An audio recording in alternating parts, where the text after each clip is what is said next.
अस्सलाम वालेकुम नाज़रीन, सियासत.पी की आप देख रहे हैं। जमाल अहमद आपके साथ हूँ। फ़हीम अख्तर मलिक साहब हमारे साथ। फ़हीम भाई अस्सलाम वालेकुम। वालेकुम सलाम। इलेक्शन कमीशन ऑफ पाकिस्तान को कवर करते हैं। इलेक्शन कमीशन ऑफ पाकिस्तान बड़ा इंपॉर्टेंट इस वक्त हो चुका है पाकिस्तानी सियासत में।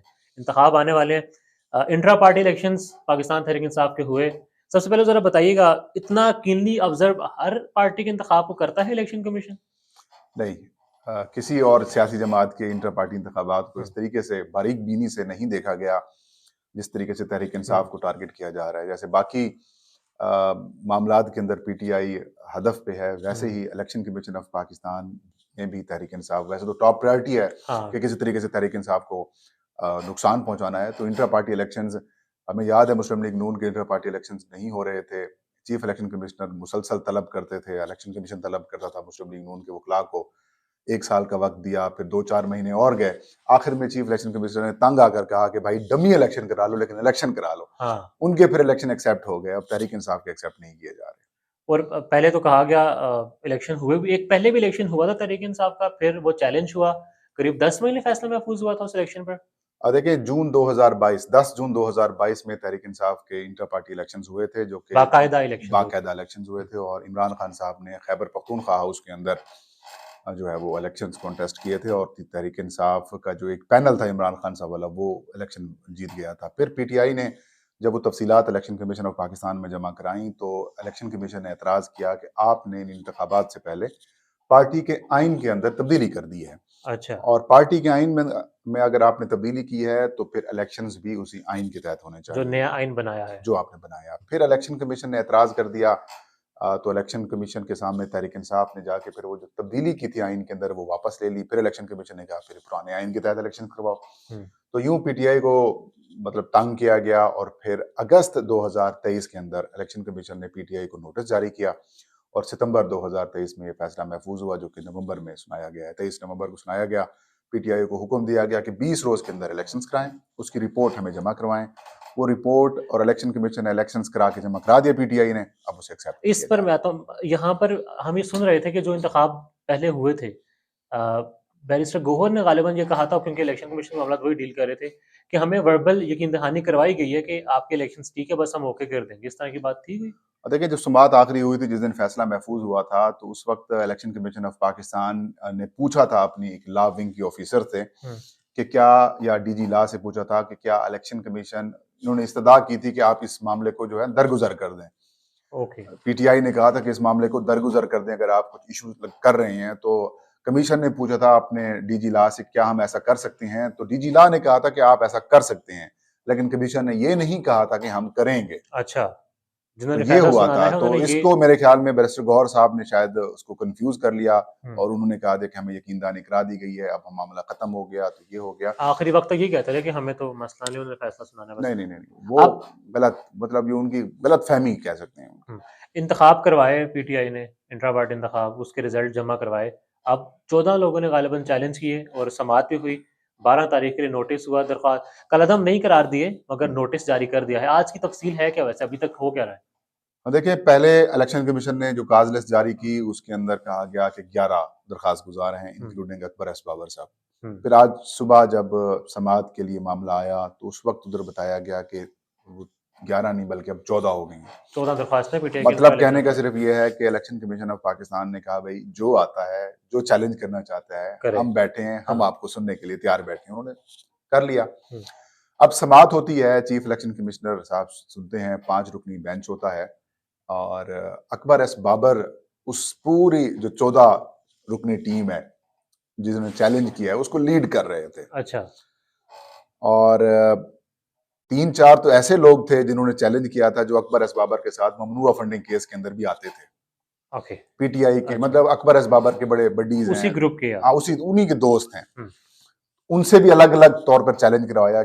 ये इसलिए कराया गया क्योंकि इलेक्शन कमीशन ये क्वेश्चन कर सकता था तहरीक इंसाफ को, अगर नोटिस होता है तो पीटीआई अकबर एस बाबर की जो हैसियत है, क्योंकि पीटीआई का ये क्लेम है कि ये पार्टी के मेंबर ही नहीं है, 2013 अगर से होते उसमें थे उसको वो। चैलेंज कर दिया जाता है तो फिर उन्होंने कहा कि ऐसा ना हो कि मैं टेक्निकल ग्राउंड्स के ऊपर नॉकआउट हो जाऊं, तो फिर बाकी लोग भी बतौर पिटिशनर मौजूद हों। हुँ, खैर, अकबर एस बाबर साहब के जो वकील थे अहमद हसन साहब, उन्होंने कहा कि पीटीआई के जो इंटर पार्टी इलेक्शंस हुए हैं वो गैर कानूनी है, गैर आईनी है, और वो इलेक्शन कमीशन ऑफ पाकिस्तान के का जो हुक्म था 23 नवंबर वाला, उसकी भी खिलाफ वर्जी है, और ये इलेक्शन एक्ट की भी खिलाफ वर्जी है। इन इलेक्शंस को कलअदम करार दिया जाए और मॉनिटरिंग इलेक्शन कमीशन अपनी मॉनिटरिंग में दोबारा इंतखाबात करवाए। जैसे इलेक्शन कमीशन के मेंबर खैबर पख्तूनख्वा जस्टिस इकरामुल्लाह खान ने कहा कि अब दोबारा वाली बात भूल जाएं, अब दोबारा इलेक्शंस नहीं होंगे, अब हमने इन्हें मौका दिया था, अब अगर उन्होंने कानून के मुताबिक इंतखाबात नहीं करवाए तो फिर इसके कॉन्सिक्वेंसेस होंगे, और वो कॉन्सिक्वेंसेस क्या हैं? वो इलेक्शंस एक्ट की सेक्शन 215 है, और 215 कहता है कि अगर एक पार्टी इंटर पार्टी इंतखाबात कराने में नाकाम रहती है तो उस जमात का जो इंतखाबी निशान है वो वापस लिया जाएगा, और उसको आम इंतखाबात के अंदर, यानी कौमी और सूबाई असम्बली के आम इंतखाबात के अंदर हिस्सा लेने की इजाज़त नहीं होगी।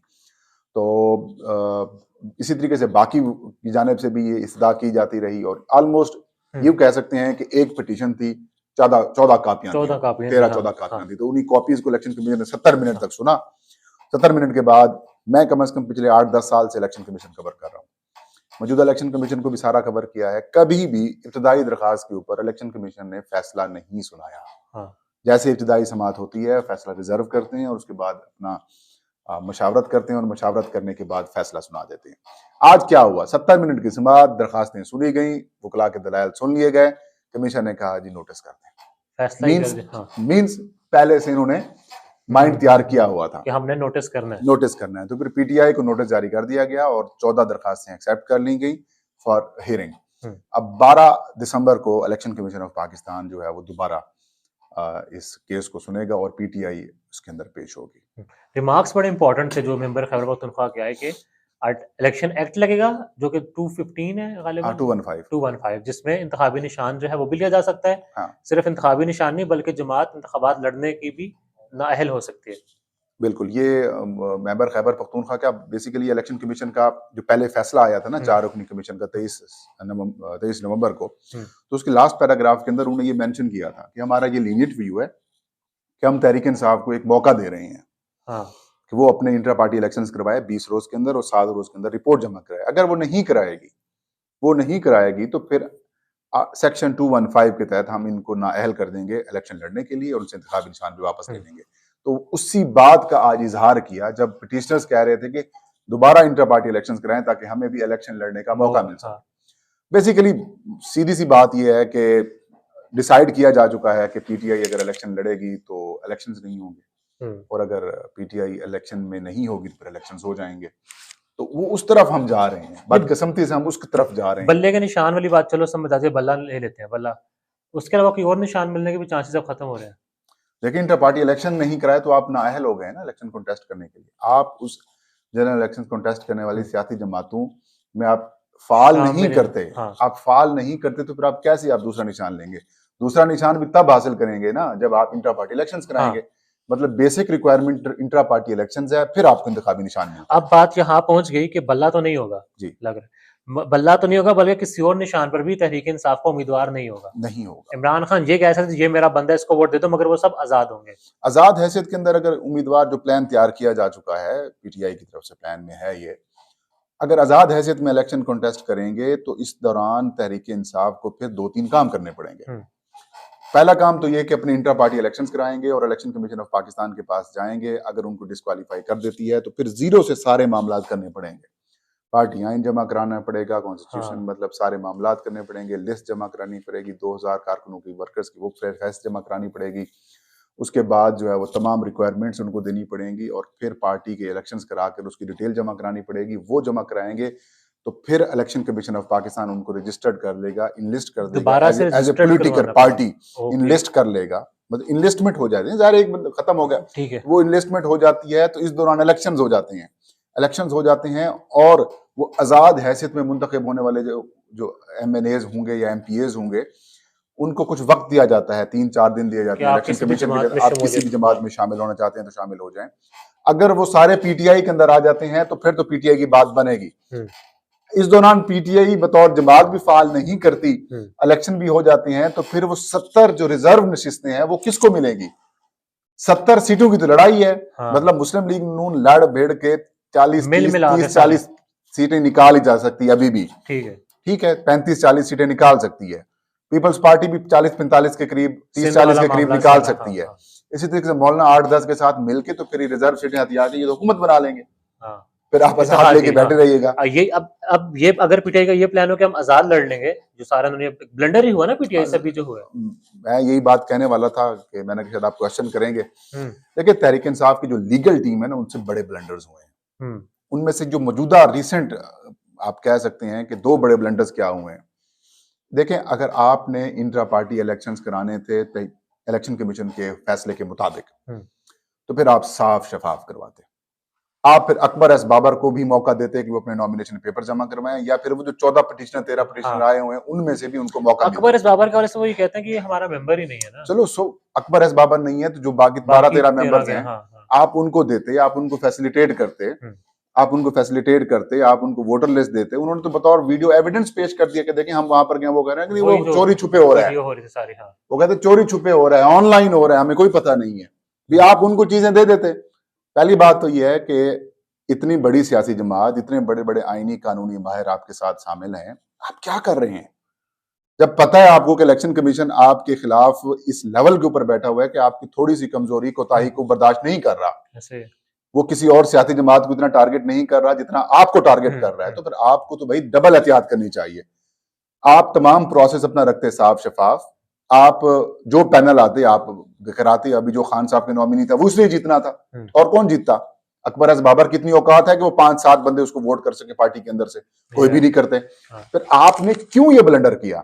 फिर चले आपने ये साफ शफाफ इलेक्शन नहीं भी करवाने थे तो फिर आपको बेहतर ये था कि आप किसी हाई कोर्ट में इलेक्शन कमीशन के 23 नवंबर फैसले वाले को चैलेंज करते। चैलेंज किया तो अब चैलेंज कब किया है? चैलेंज तब किया जब इलेक्शन कमीशन इम्प्लीमेंटेशन के बाद, इम्प्लीमेंटेशन इलेक्शन कमीशन के फैसले पर अमल दरामद कर लिया। हाँ। अमल दरामद करने के बाद और वो आपने जमा करा दिया, रिपोर्ट जमा करा दी। अब रिपोर्ट आपकी एक्सेप्ट नहीं कर रहे, आपको सर्टिफिकेट नहीं मिल रहा। आपने कहा देखें ये रोला डाल रहा है, इससे पहले कि हम पार्टी से फारे हम हाई कोर्ट चले जाए। हाँ, तो कोर्ट ये बोला कि भाई जो फैसला चैलेंज हो तो आप अमल कर चुके, अमल कर चुके हो, आप किस चीज का चैलेंज भाई? भरेगा, हाँ। तो ये मतलब ये कि आप ऑप्शन तो ये आगे इलेक्शन कमीशन को किसी तरीके से सेटिस्फाइड करें और जो दरखास्त गुजारे हैं उनको झूठा साबित करें, वरना तो मुश्किल है। और हालात आपके सामने है, जब सब कवर कर रहे हैं, हाँ। जितना मर्जी कर लें, सेटिस्फाई कर लें, कह दें साफ शफाफ है, जो भी है होना वही है। बल्ला बस जी, बल्ला होगा तो इलेक्शन नहीं होगा, इलेक्शन होगा तो फिर बल्ला नहीं होगा। तैयारियां जारी हैं, सब कुछ हो रहा है। आप कवर करते हैं इलेक्शन कुछ पाकिस्तान, खबर यही है कि बल्ला होगा तो इलेक्शन नहीं है, इलेक्शन है तो देखिए बहुत सख्त प्रेशर है गवर्नमेंट के ऊपर,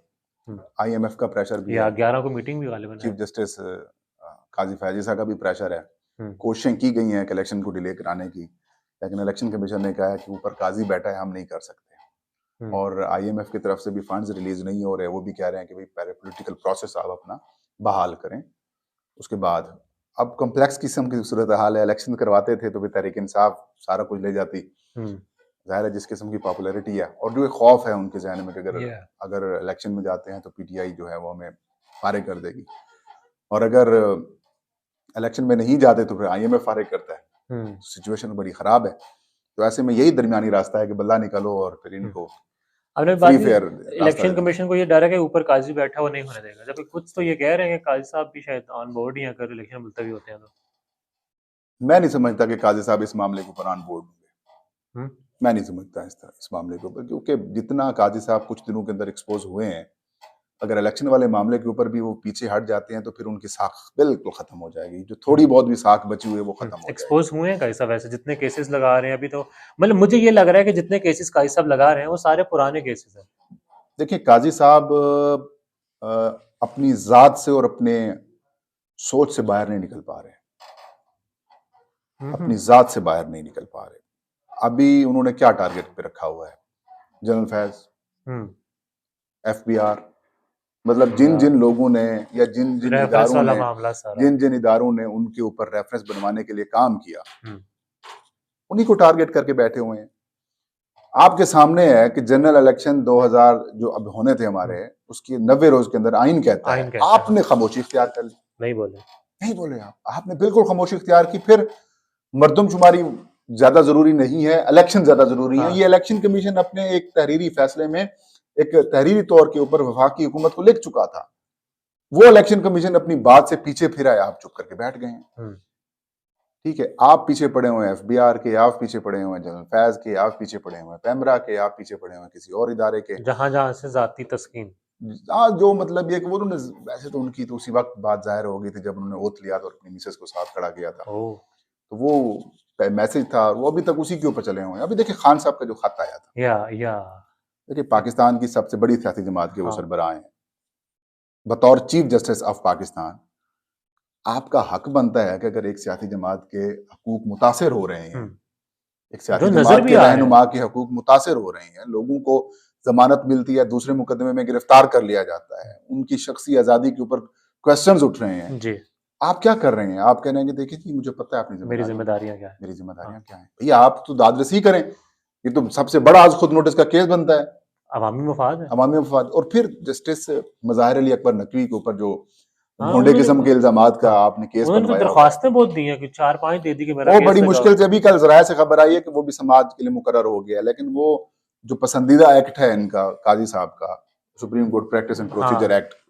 वो ये कहता है कि 184(3) के तहत आने वाली जो दरखास्तें होंगी 14 वो रोज में। 14 रोज के अंदर मुकर्रर होंगी। हाँ, आपने 14 रोज के अंदर क्यों नहीं मुकर्रर की जनाब? और उस जज को 4 दरख्वास्तें दायर करनी पड़ेगी, भाई मेरी दरख्वास्त लगा दो। वो जज है, आपका कुलीग है, आपके हम्म, साथ बैठता है, आप उनके साथ मुलाकातें करते रहे हैं, हम्म, हाँ? हम्म। उसको इंसाफ नहीं दे पा रहे और आप कहते हैं मैं बड़ा काजी हूँ। किधर काजी है? फिर क्विक कमेंट कर दें बेंचेस की तश्कील पर, वो भी तो हाँ, वो भी एक इंटरेस्टिंग मामला है गया। यही जो एक सोच एक मौजूद है कि जो जस्टिस बंदियाल को कहते थे कि ये हम ख्याल बेंच हम ख्याल बनाते हैं, बेंचेस हैं। हाँ, तो आप क्या कर रहे इमरानदार हैं? बेंचेस। हाँ, इमरानदार बेंचेस, इमरानदार जजेस, हम ख्याल बेंच, हाँ, सास कोर्ट, ये वाली हम्म, कोर्ट।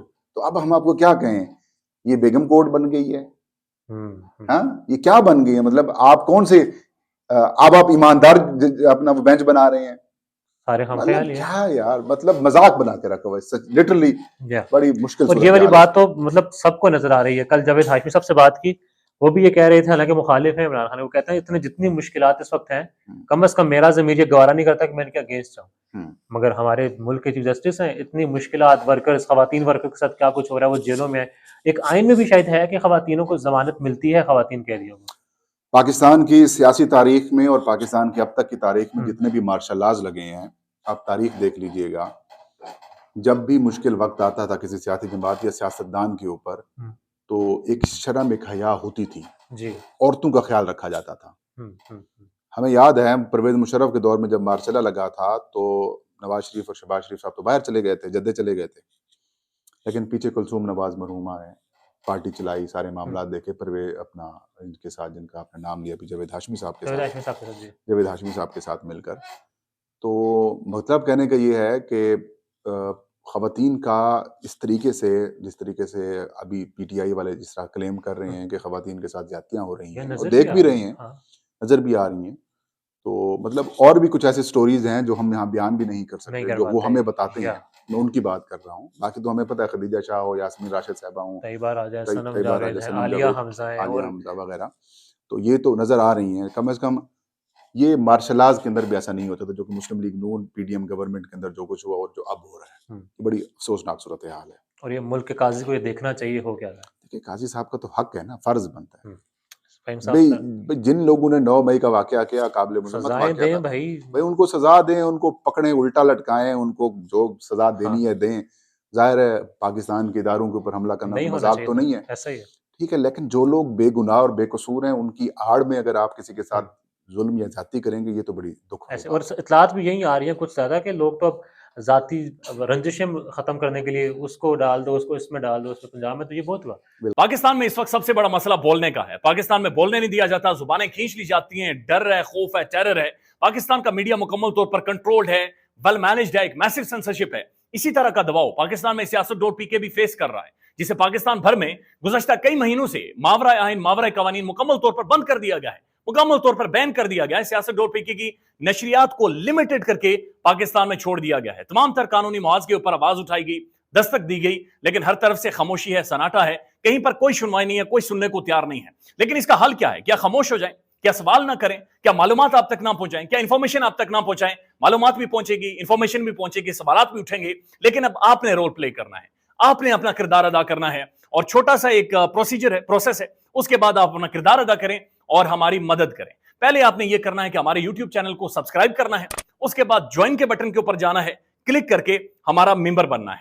या फिर दूसरा ऑप्शन यह है कि आपने वीडियो की डिस्क्रिप्शन में जाना है, वहां पर पैट्रियन का लिंक मौजूद होगा, उस लिंक के ऊपर क्लिक करें और हमें सपोर्ट करें, हमारा हिस्सा बने, हमारी ताकत बने। ख्याल रखिएगा। अल्लाह हाफिज।